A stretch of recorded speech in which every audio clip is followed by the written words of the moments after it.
আসসালামু আলাইকুম। আমি আসলে এখানে যে লাইটিং এর কাজ করতেছি, মানে লাইট লাগাইতেছিলাম। আমি আসলে ছোটোখাটো একটা লাইট মিস্ত্রিও। এটা যদিও সবাই জানে না যে আমি আসলে পূর্বে কোনো এক সময় ডিজে লাইটিং বা ইত্যাদিতে লাইটের কাজ করতাম। তো ওইগুলো এখন ছাইরা দিছি, যখন নাকি ভিডিও ফটোগ্রাফিতে ঢুকার পরে ছাইরাছি। তো এখানে দেখেন ওই যে ওইখানে প্রিন্টিং করতেছে। এখান থেকে লাল রং আনছে আমার বাল্যবন্ধু বাগা বাগা লাল রং আইন না। তুই এদিকে এদিকে এদিকে এদিকে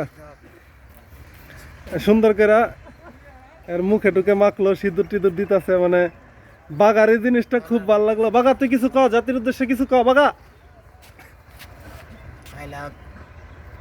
আই লাভ কি হারা হারা হারা অনেক অনেক অনেক অনেক অনেক। হ্যাঁ, কবি তো কত রঙের পাগল আইয়ে চুত মারানির ভিতরে। ওই যে এক পাগল হয়েছে আমার কাহা, আরেক পাগল হয়েছে আমার বন্ধু, আর আমরা হয়েছে জাতীয় পাগল। ঠিক আছে, জাতীয় পাগলের লগে পড়ছি আর কি করুম, কিচ্ছু করার নাই, সহ্য করে থাকতে হইব।